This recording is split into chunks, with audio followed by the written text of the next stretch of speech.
ಅಂದ್ರೆ ಸರ್ ಅಲ್ಲ ಸರ್ ನಿಮ್ಮದು ಅಂದ್ರೆ ಇಂದಿರಾ ಗಾಂಧಿ ಅವರು ಉತ್ತಮ ಆಡಳಿತ ಕೊಟ್ಟಿದ್ದಾರೆ. ಕಪ್ಪು ಚುಕ್ಕೆ ಏನಿಲ್ವಾ ಹಾಗಾದ್ರೆ 75ರಲ್ಲಿ ಏನಾಗಿತ್ತು? ಒಂದು ನಿಮಿಷ, ನೀವು ಒಂದು ಸರ್ವಾಧಿಕಾರದ ಮನಸ್ಥಿತಿಗಳಿತ್ತು. ಇನ್ ಕೇಸ್ ಏನಾದರೂ ನಾವು ಈಗಲೂ ಮಾತಾಡ್ತಾ ಇದ್ದೀವಿ, ಒಂದು ಸುಭದ್ರವಾದಂಥ ಸರ್ಕಾರ ಕೊಡಬೇಕಾದಂಥ ಜವಾಬ್ದಾರಿಯನ್ನು ಇಂದಿರಾ ಗಾಂಧಿಯವರು ಸರಿಯಾಗಿ ನಿರ್ವಹಿಸಿದ್ದಾರೆ. ಇನ್ ಕೇಸ್ ಅವತ್ತೇನೋ ಎಮರ್ಜೆನ್ಸಿಯನ್ನು ತಂದಿರಲಿಲ್ಲ, ನಾನು ಈ ದೇಶದ ಆರ್ಥಿಕ ಪರಿಸ್ಥಿತಿ ಮತ್ತು ಈ ದೇಶದ ಸುಭದ್ರವಾಗಿ ಇರ್ತಿರ್ಲಿಲ್ಲ ಅಂದು ಏನಾದರೂ ನಮ್ಮ ಬಿ ಜೆ ಪಿಯವರು, ಅದು ಜನತಾ ದಳದವರು, ಜನತಾ ಪಕ್ಷದವರು ಸೇರಿಕೊಂಡು ಅವರೇನೇ ಜನಗಳಿಗೆ ಹೇಳ್ತಾ ಇದ್ರು, ದಂಗೆ ಬನ್ನಿ, ದಂಗೆ ಬೀಳಿ ನೀವು ಅಂತ ಹೇಳಿ ಪ್ರಚೋದನೆ ಮಾಡಿ ಈ ದೇಶದ ಸುಭದ್ರತೆಯನ್ನು, ಈ ದೇಶದ ಆಂತರಿಕ ಗಲಭೆಗಳನ್ನು ಸೃಷ್ಟಿಸಿದಂಥ ಸಂದರ್ಭದಲ್ಲಿ, ಈ ದೇಶದ ಸುಭದ್ರವಾದಂಥ ಸರ್ಕಾರವನ್ನು ಕೊಡಬೇಕಾದಂಥ ಸಂದರ್ಭದಲ್ಲಿ ಇಂದಿರಾ ಗಾಂಧಿಯವರು ಧೈರ್ಯವಾಗಿ ಇದನ್ನು ಎಮರ್ಜೆನ್ಸಿಯನ್ನು ತಂದರು. ನಮ್ಮ ವಾಜಪೇಯಿ ಅವರು ಇಂದಿರಾ ಗಾಂಧಿಯವರನ್ನು ಏನಂತ ಕರೆದು ಚಾಮುಂಡಿ ಅಂತ ಹೇಳಿ ಕರೆದಿದ್ರು.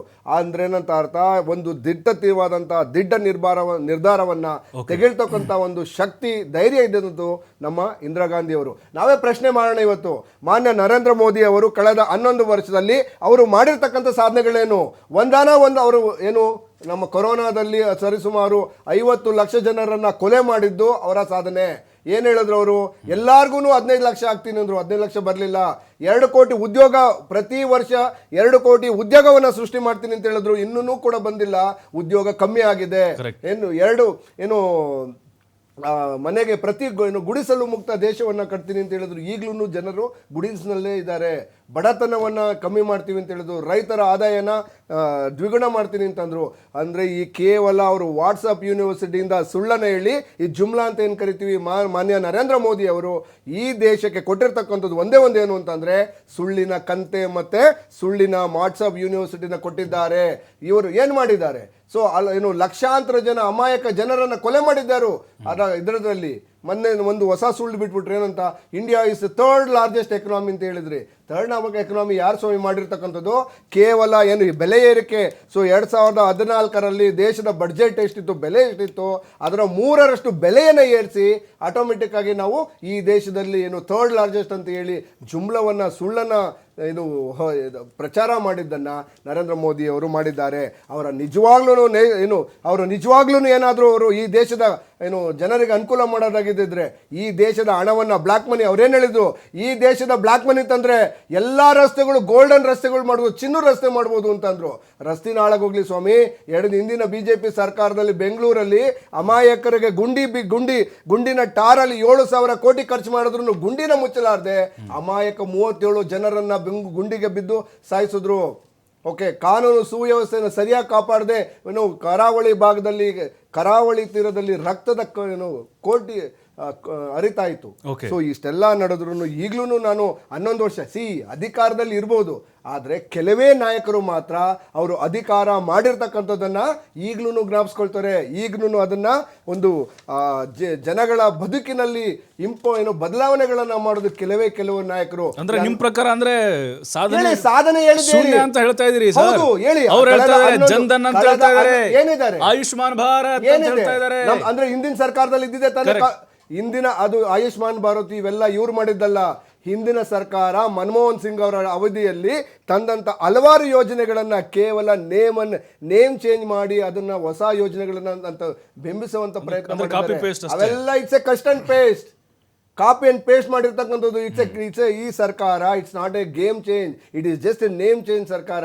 ಹಾಗಿದ್ರೆ ಹೇಳಿ, ನೀವು ಮಾಡಿರ್ತಕ್ಕಂಥದ್ದೇನು? ಯಾವುದಾನ ಒಂದನ ಹೇಳಿ, ನೀವು ಹೇಳಿರ್ತಕ್ಕಂಥ, ನೀವು ಪ್ರಾಮಿಸ್ ಮಾಡಿದ್ದೇನು? ಯಾವುದನ್ನು ಮಾಡಿಲ್ಲ, ಈಡೇರಿಸಿಲ್ಲ. ನೀವು ಕೇವಲ ಸುಳ್ಳಿನ ಕಂತೆಯನ್ನ, ಜನರಿಗೆ ನಿರಾಸೆಯನ್ನ ನೀವು ಮಾಡಿದ್ದೇವೆ ವಿನಃ ಬೇರೆ ಯಾವುದೂ ಇಲ್ಲ. ಹಾಗಿದ್ರೆ GST ಅನ್ಸೈಂಟಿಫಿಕ್ GST ಮಾಡಿದಿರಿ. ಈಗ more than 30% of more than 2 crore MSMEಗಳು ಮುಚ್ಚೋಗಿದ್ದಾವೆ. ಕಾರಣ ಯಾರು? Unscientific GST. ನಿಜ. ಎಸ್ ಸರ್ ಹೌದು ಸರ್. ಈಗ ಅಚ್ಚೆ ದಿನ ಬರುತ್ತೆ ಅಂತಾನೆ ಪ್ರಧಾನಿ ಅವರಿಗೆ ಜನ ಆಶೀರ್ವಾದ ಮಾಡಿದ್ರು. ಅಲ್ಲ, ನಾವು ಕೇಳ್ತಾ ಇದ್ದೀವಿ, ಒಂದಾದ್ರೂ ಯೋಜನೆಗಳು ಸಕ್ಸಸ್ ಆಗಿದೆಯಾ? ನಿಮ್ಮ ಜನ್ಧನ್ ತಗೊಳ್ಳಿ, ಆಯುಷ್ಮಾನ್ ಭಾರತ್ ತಗೊಳ್ಳಿ, GST ತಗೊಳ್ಳಿ, ಸಾಕಷ್ಟು ನೋಟಿಸ್ ಬರುತ್ತೆ ನಮ್ಮ ಕರ್ನಾಟಕದಲ್ಲೇ.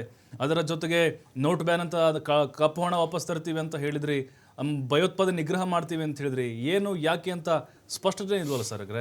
ಸೊ ಹಾಗಾದರೆ ತಮ್ಮ ಕಣ್ಣಿಗೆ ಯಾವುದು ಇದು ಗೋಚಾರ ಕಾಣಿಸ್ತಾ ಇಲ್ಲ ಅಂತ. ಮೊದಲನೇದಾಗಿ ಅವರು ಕಾಂಗ್ರೆಸ್ನ ಮಿತ್ರರು ಎಮರ್ಜೆನ್ಸಿನ ಸಮರ್ಥಿಸ್ಕೊಳ್ತಾ ಇದ್ರು, ಅಥವಾ ಅವ್ರಿಗೆ ಪ್ರಶ್ನೆನೇ ಹಾಕಿಲ್ಲ. ಯಾಕಂದ್ರೆ ಮೂಲಭೂತವಾಗಿ ಮಾಧ್ಯಮಗಳ ಮೇಲೆ ಏರಿದಂತ ಒಂದು ನಿರ್ಬಂಧವನ್ನ 50 ವರ್ಷ ಆದ್ರೂ ಕೂಡ ಮಾಧ್ಯಮ ಅದು ನೆನ್ಸ್ಕೊಂತಾನೆ ಇರುತ್ತೆ. ಅದಕ್ಕೆ ಹೋರಾಡದಂತ ರಾಜಕೀಯ ನಾಯಕರು ಯಾರು ಇರ್ತಾರೆ ಅದ್ರ ವಿರುದ್ಧವಾಗಿ ಹೋರಾಡದಂತವ್ರು ನೆನ್ಸ್ಕೊಂತಾ ಇರ್ತಾರೆ. ಸರ್, ಹಾಗಾದ್ರೆ ಎಮರ್ಜೆನ್ಸಿ ಹೇರಿದ್ ಯಾಕೆ ಅಂತ ಸಮರ್ಥಿಸ್ಕೊಂತಾ ಇದ್ದಾರಲ್ಲ, ಹಾಗಾದ್ರೆ ನೀವು ಎಲೆಕ್ಷನ್ ಗೆಲ್ಲಕ್ಕೆ ಗವರ್ಮೆಂಟ್ ಆಫೀಸರ್ನ ಇಂದಿರಾ ಗಾಂಧಿ ಅವರು ಬಳಸ್ಕೊಂಡಿದ್ ತಪ್ಪ, ಅದನ್ನ ಕೋರ್ಟ್ ವಿಮರ್ಶೆ ಮಾಡಿದ್ ತಪ್ಪ, ಕೋರ್ಟ್ ಅದನ್ನ ತಪ್ಪು ಅಂತ ಹೇಳಿದ ಅದು ತಪ್ಪ. ಯಾವ್ದ್ರ ಮೇಲೆ ನೀವು ಎಮರ್ಜೆನ್ಸಿ ಹೋದ್ರಿ? ನಿಮ್ಮ ಒಂದು ಚುನಾವಣೆಯನ್ನು ಯಾವ್ದು ನೀವು ಚುನಾವಣೆ ಗೆದ್ರಿ, ಅದು ಮಾಲ್ ಪ್ರಾಕ್ಟೀಸ್ ಆಗಿತ್ತು, ಚುನಾವಣೆ ಅಕ್ರಮ ಆಗಿತ್ತು. ಅದ್ರ ವಿರುದ್ಧ ನಿಮಗೆ ತಪ್ಪಿಸ್ಕೊಳ್ಳೋಕ್ಕೋಸ್ಕರ ನೀವು ಮಾಡಿದಂಥ ಎಮರ್ಜೆನ್ಸಿ ಇದನ್ನ ವಿರೋಧ ಪಕ್ಷಗಳ ಮೇಲೆ ಯಾಕೆ ಆಗ್ತಾ ಇದ್ದೀರಾ? ನೀವು ವಿರೋಧ ಪಕ್ಷಗಳ ಮೇಲೆ ಯಾಕೆ ಆಗ್ತಾ ಇದ್ದೀರಾ? ಆದ್ಮೇಲೆ ಸರಿ, ಇಷ್ಟೆಲ್ಲ ಆಗಿದಾಗ ವಾಟ್ ವಾಸ್ ದ ಇವ್ರು ಹೇಳ್ತಾ ಇದ್ರು ವಾಜಪೇಯಿ ಅವರನ್ನ ದುರ್ಗೆ ಅಂತ. ವಾಜಪೇಯಿ ಅವರು ಹಲವಾರು ಭಾಷಣಗಳಲ್ಲಿ, ಹಲವಾರು ಕಾರ್ಯಕ್ರಮಗಳಲ್ಲಿ ಹೇಳಿದ್ದಾರೆ, ನಾನು ಅದನ್ನು ಯಾವತ್ತೂ ಕರೆದಿಲ್ಲ ಅಂತ.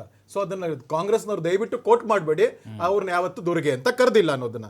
ಮತ್ತೆ ಇವರ ಕುರ್ಚಿ ಉಳಿಸ್ಕೊಳ್ಳೋಸ್ಕೋಸ್ಕರ ಮತ್ತೆ ಎಮರ್ಜೆನ್ಸಿ ಇದು ಮಾಡಿದೆ ಹೊರತು ಅದರಲ್ಲಿ ಜನರ ಯಾವುದು ಹಿತದೃಷ್ಟಿ ಇತ್ತು ಸರ್? ಅಲ್ಲಿ ಮಾಧ್ಯಮಗಳಾಗ್ಬೋದು, ಜನಪ್ರತಿನಿಧಿಗಳಾಗ್ಬೋದು, ಟಿವಿ ಸ್ಟೇಷನ್ಸ್, ಟಿವಿ ಅನ್ಬೋದು, ರೇಡಿಯೋಸ್ ಇದಾಗ್ಬೋದು, ಎಲ್ಲವನ್ನೂ ನಿರ್ಬಂಧ ಮಾಡಿ ಇಡೀ ರಾಷ್ಟ್ರನ 21 ತಿಂಗಳ ಕಾಲ ಒಂದು ಎಮರ್ಜೆನ್ಸಿ ಡಿಕ್ಲೇರ್ ಮಾಡಿದಂಥದ್ದಿಂತಾಗ ಅದು ಡಿಕ್ಟೋಟೋರಿಯಲ್. ಇವತ್ತೇನು ಕರೀತಾರಲ್ಲ ಅದಲ್ಲ, ಅದು ಡಿಕ್ಟೋಟೋರಿಯಲ್ಸು.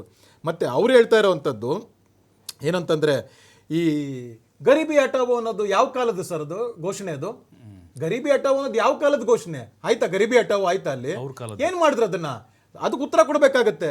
ಮತ್ತೆ ಇವ್ರು ಹೇಳ್ತಾ ಇರೋಂಥ ಏನಂತಾರೆ, ಈ ಎಕನಾಮಿ ತುಂಬ ಟಾಪ್ 3 ಯಾರು ಆ ಥರ ಯಾರು ಸ್ವಯಂ ಘೋಷಿತವಾಗಿ ಯಾರು ಹೇಳ್ಕೊಳಕ್ಕಾಗಲ್ಲ ಸರ್. ಅದಲ್ಲಿ ಯಾವುದು ಇಂಟರ್ನ್ಯಾಷನಲ್ ಏಜೆನ್ಸೀಸ್ ಇದೆ, ಯಾವ್ದು ಇಂಟರ್ನ್ಯಾಷನಲ್ ಮಾನಿಟರಿ ಫಂಡ್ಸ್ ಇದೆ, ಯಾವ್ದು ನಾವು 2014 ಫ್ರಜೈಲ್ 10 ಅಂತ ಎಕನಾಮಿನಲ್ಲಿ ನಾವು ಇದ್ವಿ, ಆ ಫ್ರಜೈಲ್ 10 ಅಂತ company we have in the top 5 ಅಂತ ಹೇಳ್ತಾ ಇರುವಂಥದ್ದು. ಮುಂದೆ ಇದನ್ನೇ ಇದು ಮಾಡ್ತಾ ಹೋದಾಗ 5 ಟ್ರಿಲಿಯನ್ ಎಕಾನಮಿ ಅಂತ ಹೇಳಿದಂಥದ್ದು ನಾವು. If the government is not performing well, if the government is not performing in the manufacturing sector ಆಗ್ಬೋದು, producing tech sectors ಆಗ್ಬೋದು, job sectors ಆಗ್ಬೋದು, ಹೇಗದು top 5 ಬರುತ್ತೆ? It is in the all-round development of the countries. All-round development of the countries ಅಂತ comparisons ಮಾಡಬೇಕಾದಾಗ what was the national highways kilometers per day in the Congress government and what is now? ಇವತ್ತಿನ ಇದರಲ್ಲಿ per dayಗೆ it is crossing over more than 35-40 kilometers. ಅವತ್ತೇನಿತ್ತು? ಇವತ್ತು ನಾವು ಯಾವ ಯೋಜನೆಗಳನ್ನ ಜನರಿಗಾಗಿ ಘೋಷಣೆ ಮಾಡ್ತೀವೋ ಅದನ್ನ ನಾವು ಘೋಷಣೆ ಮಾಡಿದ್ದನ್ನೇ ನಾವೇ ಉದ್ಘಾಟನೆ ಮಾಡ್ತಾ ಇದ್ದೀವಿ. ನೀವು ಘೋಷಣೆ ಮಾಡಿದಂಥದ್ದು ಎಷ್ಟು ಯೋಜನೆಗಳು ಇನ್ನ ಕರಿಗತವಾಗಿಲ್ಲ. 18,000 ಹಳ್ಳಿಗಳಿಗೆ ಇದೇ ಇರಲಿಲ್ಲ ಅಲ್ಲ ಸರ್. ನೀವು GDP ಹೇಳ್ತಾ ಇದ್ದೀರಾ ಸರ್. ಮನಮೋಹನ್ ಸಿಂಗ್ ಅವರ ಅವಧಿಯಲ್ಲಿ GDPಯ ಬೆಳವಣಿಗೆ ಬದಲಾವಣೆಗಳು ಹೇಗಿತ್ತು? ನಿಮ್ಮ ಅವಧಿಯಲ್ಲಿ ಅಂದರೆ ಈಗ ಪ್ರಧಾನಿ ನರೇಂದ್ರ ಮೋದಿ ಅವರ ಅವಧಿಯಲ್ಲಿ ನೋಡ್ತಾ ಇದ್ದೀವಿ 3ನೇ ಸ್ಥಾನ ಅಂತ ಕೆಲವೊಂದಿಷ್ಟು ವದಂತಿಗಳು, 5ನೇ ಸ್ಥಾನ. ಇದು ವದಂತಿ ಅಲ್ಲ ಸರ್. ಯಾಕೆ ವದಂತಿ ಅಂತ ಹೇಳ್ತೀರಾ? It is by the international agencies. ಇಡೀ ಪ್ರಪಂಚದಲ್ಲಿ ಇನ್ವೆಸ್ಟ್ಮೆಂಟ್ಸ್ ನ ಅಟ್ರಾಕ್ಟ್ ಮಾಡ್ತಾ ಇರುವಂತ ಮೊದಲು ಬೆಸ್ಟ್ ಆಫ್ ದಿ ಸೋರ್ಸಸ್ ಯಾರು ಇನ್ಕಮ್ ಇದು ಮಾಡ್ತಾ ಇರೋದು? 4 ವರ್ಷದ ಹಿಂದೆ ಹೋಗಿದೆ. ಇವತ್ತು ಫ್ರೀ ಟ್ರೇಡ್ UK ನಲ್ಲಿ ಆಗ್ತಾ ಇರಬೇಕಾದಾಗ why UK is investing? Because there is a stability, there is a political stability, there is an economic stability, there is a leadership. ಇದೆಲ್ಲ 4 ವರ್ಷದ ಹಿಂದೆ ಹೋಗಿದ್ದೀವಿ ನಾವು ಅಂತ ಹೇಳ್ತಾ ಇದ್ದಾರೆ. ಹೇಗೆ ಹೋಗ್ತೀವಿ? 4 ವರ್ಷದ ಹಿಂದೆ ಆರ್ಥಿಕತೆ ಈಗಿನ GDP ನೋಡ್ತಾ ಇದ್ರೆ ಹೇಗೆ ಹೇಳ್ತೀರಾ ಅದನ್ನ? 2014 ಕಂಪೇರ್ ಮಾಡಿದ್ರೆ 13-11 ಗೆ ಅವಾಗ ಕಂಪನಿ ಅದಕ್ಕೆ ಹೇಳ್ತಾ ಇರೋದು ಫ್ರಜೈಲ್ 10 ಅಂದ್ರೆ ಮೋಸ್ಟ್ ಅವೈಲಬಿಲಿಟಿ ಇರುವಂತದ್ರಿಂದ ಬೆಸ್ಟ್ ಆಫ್ 5 ಅಂತ ಬರಬೇಕಾದಾಗ ಇಟ್ ಈಸ್ ದೊಡ್ಡ ಆರ್ಥಿಕವಾದ ದೇಶಗಳನ್ನ ಮುನ್ನುಗ್ಗಿತಾನೆ ಬಂದಿದಂಥದ್ದು. ಮತ್ತೆ ಇವ್ರು ಹೇಳ್ತಾ ಇದ್ದಿದ್ದಂಥದ್ದು ಏನ್ ಮಾಡಿದ್ರು ಜಗತ್ತಿಗೆ ಇದಂತಂದ್ರು, ತಮ್ಮ ಒಂದು ಕಾಂಗ್ರೆಸ್ ಪಕ್ಷನೇ ಇಡೀ ಭಾರತಕ್ಕೆ ಜಾಗೀರ್ದಾರ್ ಅಂತ ತಿಳ್ಕೊಂಡಿದ್ರಲ್ಲ, ನಾವು ಬಿಟ್ರೆ ಇನ್ ಯಾರು ಇಲ್ಲ ಅಂತ. ಯಾರವರ ಭ್ರಷ್ಟಾಚಾರದ ಇದನ್ನ 10 ವರ್ಷದ ಭ್ರಷ್ಟಾಚಾರದಲ್ಲಿ ಜನ ಅವ್ರನ್ನ ಮನೆ ಕಳಿಸಿದಂಥದ್ದು. ಅದಕ್ಕೆ ಅವರ ದೊಡ್ಡ ಸಾಧನೆ. ಮತ್ತೆ ಭಾರತೀಯ ಜನತಾ ಪಾರ್ಟಿ ಇದೆ ಅಂತಂದ್ರೆ ಬರೀ ಕಾಂಗ್ರೆಸ್ ಬಂದ್ಬಿಟ್ಟು ಭಾರತ ಬಂದ್ಬಿಟ್ಟು ಕಾಂಗ್ರೆಸ್ನ ಜಾಗೀರ್ದಾರಲ್ಲ, ಅದು ಜನರ ಜಾಗೀರ್ದಾರ ಅದು ಅಂದ್ಬಿಟ್ಟು 3ನೇ ಬಾರಿ ಸತತವಾಗಿ ಗೆದ್ದಿರುವಂತದ್ದು, ಸ್ಟೇಬಲ್ ಗವರ್ಮೆಂಟ್ ಕೊಡ್ತಾ ಇರೋಂಥದ್ದು. ಇದು ಭಾರತೀಯ ಜನತಾ ಪಾರ್ಟಿಯ ಸಾಧನೆ ಆಗ್ತಿದೆ. ಯಾಕೆಂದ್ರೆ ಸರ್, ನ್ಯಾಷನಲ್ ಹೈವೇಸ್ ಆಗ್ಬೋದು, ಏರ್ಪೋರ್ಟ್ಸ್ ಆಗ್ಬೋದು, ಇನ್ಫ್ರಾಸ್ಟ್ರಕ್ಚರ್ಸ್ ಆಗ್ಬೋದು, ವಾಟ್ ವಾಸ್ ಇಟ್ ಅಂದ್ರೆ ಡಿಫೆನ್ಸ್ ಸೆಕ್ಟರ್ಸ್ ಆಗ್ಬೋದು. ಡಿಫೆನ್ಸ್ ಸೆಕ್ಟರ್ಸ್ ನಲ್ಲಿ 2004ರಿಂದ 2014ವರೆಗೂ ಒಂದು ಯಾವುದೇ ಒಂದು ಯುದ್ಧ ವಿಮಾನ ಕರೆಯಕ್ಕಿದ್ದಿಲ್ಲ ಅವ್ರ ಹತ್ರ. Today we have got a 36 numbers of squadron of Rafale. Yes sir, ಬರ್ತೀನಿ.